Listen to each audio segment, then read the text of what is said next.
Hello guys, അപ്പൊ ഉച്ചയ്ക്ക് നമ്മൾ ജുമാക്ക് വന്ന കാഴ്ച ഞങ്ങൾ കാണുന്നു. പള്ളിക്ക് നടന്ന ഒരു കൂലി കൊണ്ട് നമ്മൾ നടന്നാണ് നോക്കി. പള്ളിയൊക്കെ കഴിഞ്ഞിട്ട് വരെ പോയി ടൗണിൽ ഇറങ്ങിയപ്പോൾ ഫാദിൽ ഫോൺ കൊണ്ട് വരും. അതിന്റെ ടച്ചൊക്കെ പോയി അത് വർക്ക് ചെയ്യണമെന്നില്ല. ഞാൻ പറഞ്ഞിട്ടുണ്ട് ഷോക്കേസിൽ വെക്ക്. ഞങ്ങളുടെ വർത്താനം പറഞ്ഞിരിക്കുമ്പോൾ അശ്മിലെ ഡ്രസ്സ് കൊടുത്തിരുന്നത്. ഞാൻ വെച്ച് വല്ല ജക്കാത്ത് വീട്ടിന് പെണ്ണുങ്ങൾ വരിക. അവിടെ നിന്ന് ഞാനും ഫാദിലും വല്ല കണ്ടന്റ് കിട്ടിയോ നോക്കി നടന്നു. ഈ ചെക്കന്മാരാണ് നിന്റെ ഇരുന്ന് സെൽഫ് അടിക്കുക. വണ്ടിയുടെ ഒന്നിട്ട് സ്റ്റാർട്ടാണ്. ഈ നായി പോലത്തെ കളിക്കുന്നുണ്ട്. ആ ചെക്കന്മാരെ ദുൽമാക്കുക. ഇവനൊക്കെ ഇരിക്കണ നോക്കിയാൽ മറ്റേ റെയിൽവേ സ്റ്റേഷനിൽ ബായിമാര് ഇരിക്കണേക്ക്. ഇവനൊക്കെ ഒരു ഷോപ്പൊക്കെ എടുത്തൊരു ചെക്കനല്ലേ ഇവൻ ഇരിക്കുക. അവിടുന്ന് ഇറങ്ങി നമ്മൾ 30-40 കുതാവുക്കിയാണ്. അങ്ങനെയാണ് നമ്മളെ സത്യം മനസ്സിലാക്കി. ഹെൽമെറ്റ് ഇട്ടില്ല. പിന്നെ നമ്മള് ഫുട്പാത്ത് കൂടെ കയറ്റി നമ്മൾ സാഹസികമായിട്ട് ക്യാമറ ഇട്ടി. ഈ നിശിലൊരു കൈവേറി തന്നെ. പിന്നെ നമ്മള് ഫാദിലാണ് ഫുഡ് കഴിക്കാൻ പോയി. ഓന്റെ ഒക്കെ ഒരു സ്നേഹം നോക്കിയാ നമ്മളവിടെ ചെന്നേ ഓർമ്മയുള്ളൂ. പിന്നെ പ്ലേറ്റ് അടിച്ച് ഫുഡാണ് ഇട്ടുന്നതൊക്കെ. പ്ലേറ്റ് അടിച്ച് ഫുഡ് ഇല്ലാണ്ട് പിന്നെ മണല് വരട്ടൊരു അറിയില്ലോ. ഈ ആരിഫ് എന്താ പൊട്ടത്തര പറയുന്നത്. ക്യാമറ ഉണ്ടോണൊക്കെ വേണ്ടി തീരുന്ന സ്റ്റൈലേ മാറി. പക്ഷെ ആരിഫ് വിടുവോ? ആ ചോറെല്ലാം വാരി വീണു നോക്കിയാൽ മറ്റേ JCB കൊട്ടയൊക്കെ വരുന്നേക്ക്. ആടുന്നെങ്കിൽ നമ്മള് നേരെ കൽപ്പറ്റ പോയി.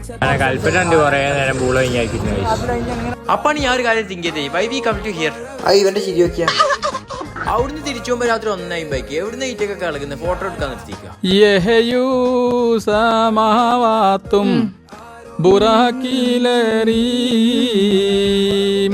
നട്ടപ്പാർക്ക് ഇവന്റെ ഒരു മാസം നടത്താൻ നോക്കിയാ ഓന്റെ മാസമായിട്ട് യാസീത് അവിടെ നിന്ന് ഒപ്പന കളിക്കുന്നു. ഇവരൊക്കെ ഫോട്ടോ ഒക്കെ പോസ്റ്റ് ചെയ്യാൻ നോക്കിയാ മറ്റേ മഴക്കാലത്ത് കൊക്ക് മീൻ പിടിക്കാൻ വരുന്നേക്ക്. ഇവൻ എന്റെ കൂടെ 50 എങ്ങനെ റൂട്ടാക്കുക എണ്ണ ഫ്രീ ആയിട്ട് ചോദിച്ചു. എല്ലാം കഴിയപ്പോ അടുത്ത ടീം ഇറങ്ങിയിരിക്കണേ. അപ്പൊ ഇത്രയും ഫോട്ടോ എടുത്തല്ലേ നിങ്ങൾക്ക് ആരെ പോസ്റ്റിംഗ് ഏറ്റവും കൂടുതൽ ഇഷ്ടപ്പെട്ടുള്ള കമന്റ് ചെയ്യും. അപ്പൊ